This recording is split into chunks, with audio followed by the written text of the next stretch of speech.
Fiz uns vídeos sobre amplificador de corrente plana e amplificador de tensão plana. Provavelmente os vídeos logo antes desse daqui. Vocês vão ver que eu comentei sobre o amplificador de corrente plana, que seria esse de cima aqui, o amplificador valvulado, com uma impedância de saída em torno de 60 ohms. Esse de baixo aqui eu usei para demonstrar o amplificador de tensão plana. Ele tem uma impedância de saída de 0,16 ohms. Então eu fiz um vídeo com cada um deles e eu mostrei nesse medidor aqui de tensão alternada a diferença do comportamento, certo? Mostrei que varia a tensão de saída, né, que é o amplificador fonte de corrente constante, né, e mostrei que o amplificador fonte de tensão constante não varia a tensão de saída em função da carga que a gente usa, tá? Que a gente conecta, né, nele. Isso inclui, no caso, a variação de impedância da caixa acústica, né? Como você sabe, a caixa acústica ela não tem uma impedância fixa. Por exemplo, uma caixa de 8 ohms ela varia a impedância conforme a frequência. Então, horas ela vai ter 40 ohms, horas ela vai ter 4 ohms. Então isso é normal, tá? É de se esperar. Porém, essa variação de impedância, né, para o amplificador fonte de tensão não faz praticamente diferença nenhuma. Mas para o amplificador fonte de corrente constante faz. Porque o amplificador fonte de corrente constante ele sempre tenta manter a mesma corrente na carga, né? Como a carga está variando de impedância, né? Ele vai tentar sempre manter essa corrente constante. Então, no vídeo que eu fiz sobre o amplificador de corrente plana, eu mostrei que o amplificador, né, ele varia. Por exemplo, aqui eu estou com um resistor de 8 ohms aqui conectado, né? Na verdade tá 4 ohms, tá? Então eu vou trocar aqui de 8 assim para 4, tá? Então vejam aqui a tensão na saída, tá? Aqui está em 8 ohms, eu vou conectar 4 ohms. Veja que a tensão cai, ela cai justamente para que a corrente fique igual, né? Em vez da corrente dobrar, né? Que é o caso do amplificador de tensão plana, né? Que é esse de baixo aqui, o amplificador transistorizado.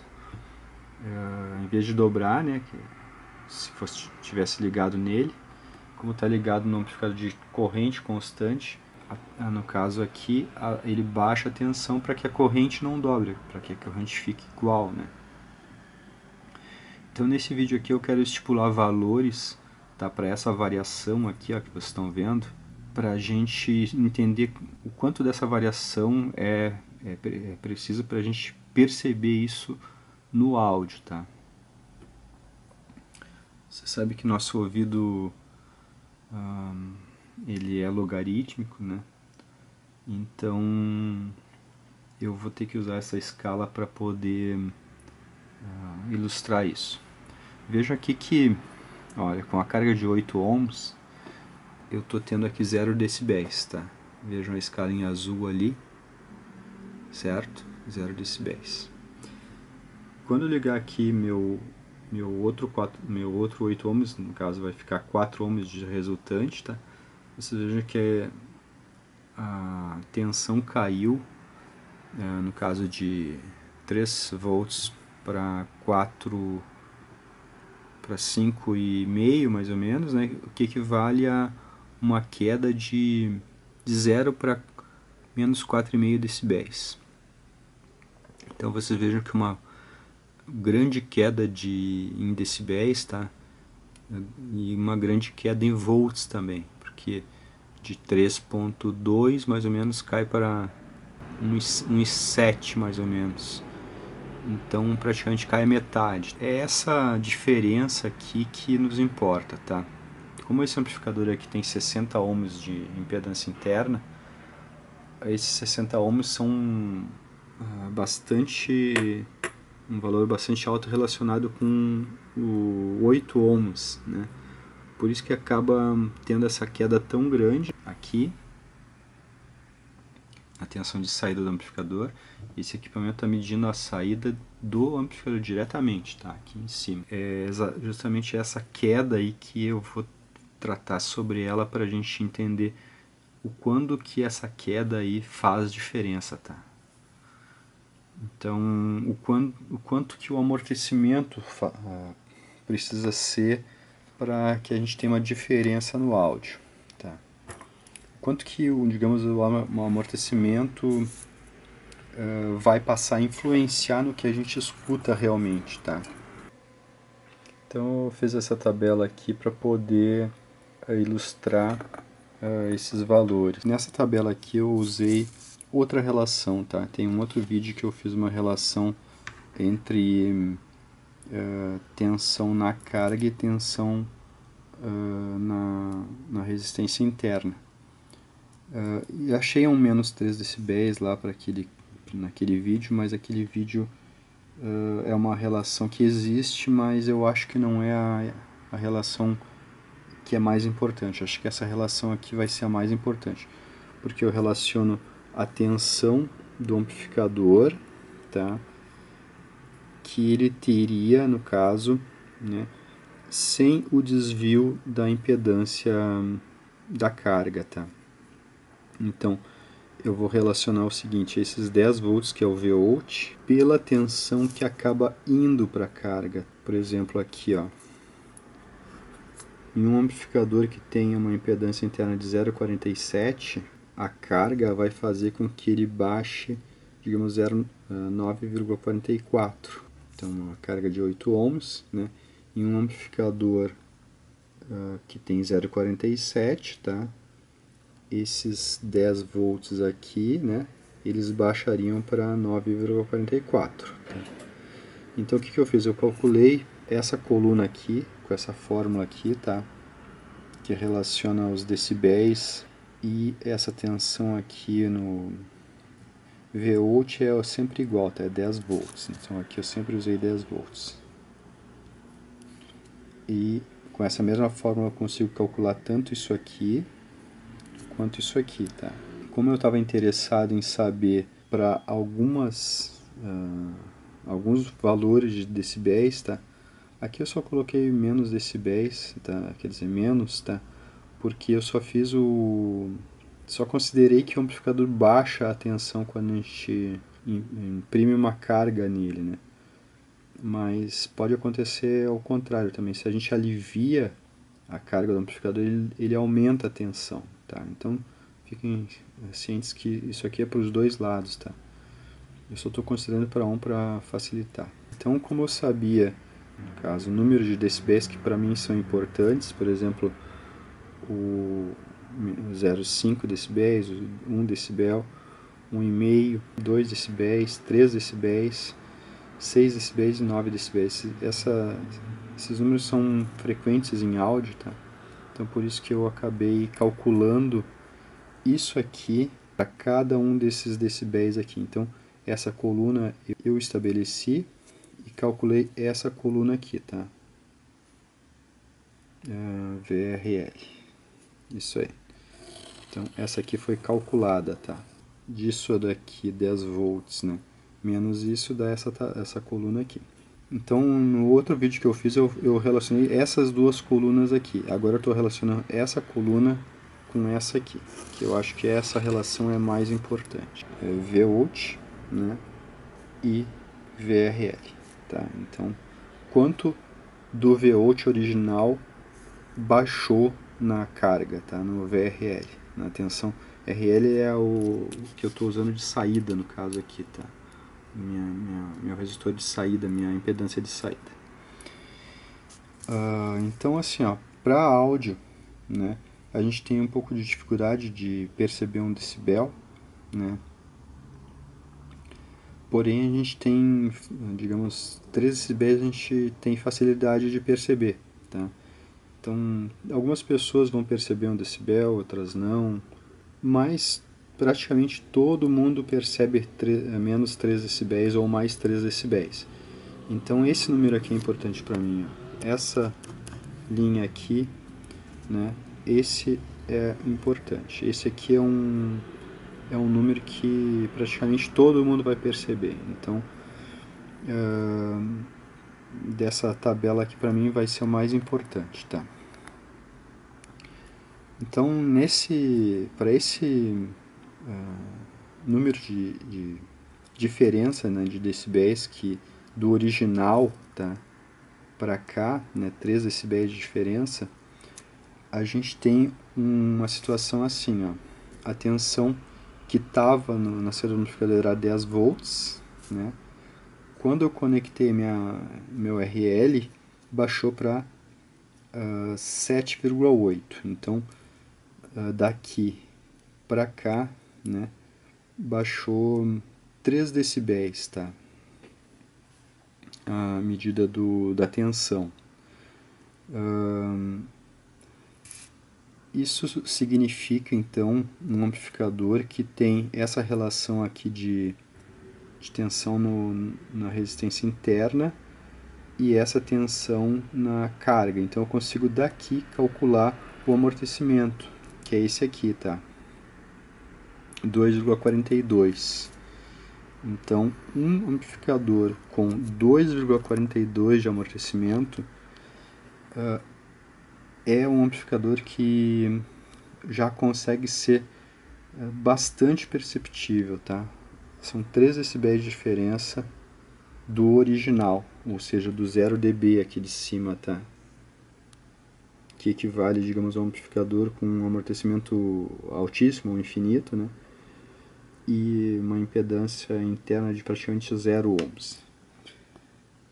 E esse amplificador com 2,2 de amortecimento, né, para uma carga de 8 ohms, ele vai ter uma impedância interna de 3,3 ohms.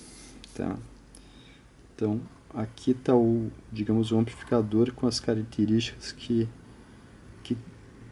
no caso causam uma diferença de 3 decibéis no áudio por causa do amortecimento. Então, a carga, no caso a caixa acústica nesse amplificador aqui, tá, vai conseguir desviar ele 3 decibéis do que ele era originalmente, tá? No caso, do que um amplificador com amortecimento altíssimo teria, né? Para esse daqui que a gente está, digamos que, elegendo como um amplificador de 3 decibéis de diferença, tá? Então, essa tabelinha aqui eu vou passar aqui para vocês verem os valores. Eu não vou comentar todos, porque senão vai ficar bastante extenso o vídeo. Então eu considero que, no caso, esses 3 decibéis aqui que eu cheguei agora são mais importantes do que os 3 decibéis que eu encontrei antes, tá? Um outro vídeo que eu fiz. Aqueles decibéis lá relacionam somente a tensão na saída, na carga e a tensão na resistência interna. Mas eu creio que o mais importante é saber do quanto era para quanto ficou, né, a tensão de saída na carga, tá? No caso, a tensão da saída do amplificador relacionada com a tensão que vai para a carga, desconsiderando a tensão que fica dentro do amplificador, tá? Então, creio que é isso. E realmente nos testes que eu fiz, tá? Esse amortecimento aqui de 2,42, tá? É próximo daquele amortecimento do amplificador Tele Johnson que eu tenho, tá? Aquele amplificador que gerou toda essa playlist. Então naquele lá eu consegui perceber essa diferença no áudio, tá? Então aquele lá tinha perto de 2 de amortecimento e eu consegui perceber. Claro que hoje em dia ele está com um amortecimento de 0,33, está bem mais baixo, então hoje em dia qualquer um percebe a diferença, tá? Mas quando ele tinha esse amortecimento aqui, tinha que prestar um pouco atenção, tá? Para conseguir perceber que os graves eram diferentes, né? Provavelmente se o amplificador tem aqui, ó, por exemplo, 16 de amortecimento, tá?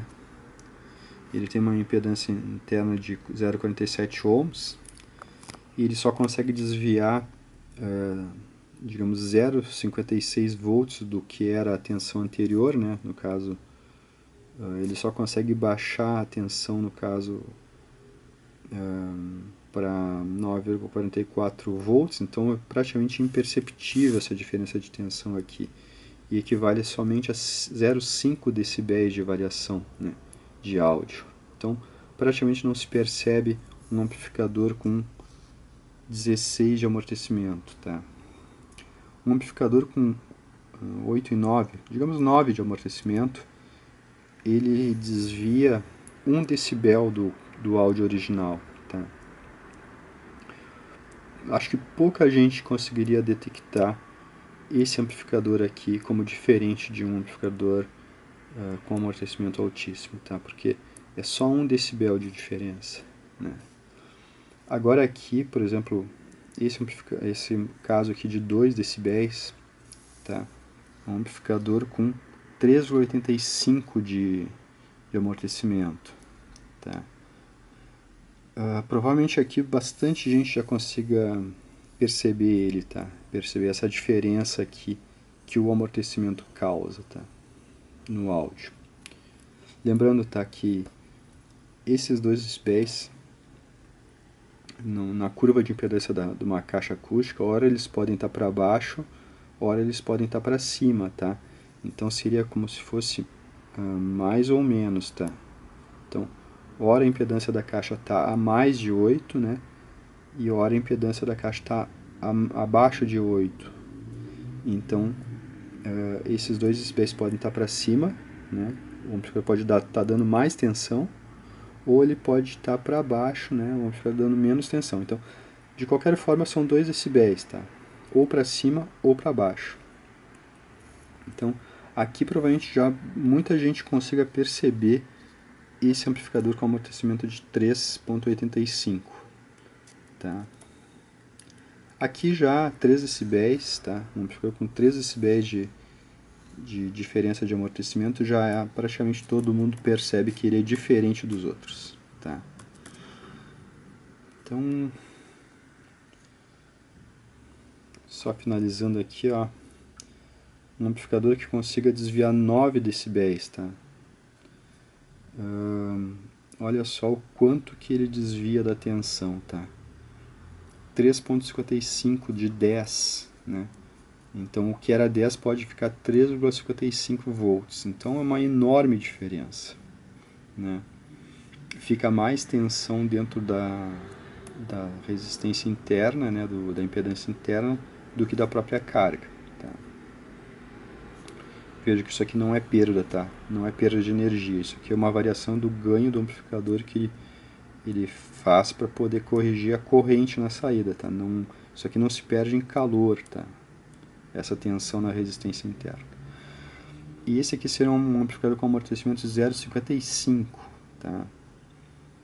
Então um amortecimento bem baixo, né? Uma impedância interna de 14,53 ohms. Veja que esse meu aqui está com 60 ohms aqui, ó. 60. Aqui ele está com 0,133. Esse daqui. Tá. É um amplificador com 6V6.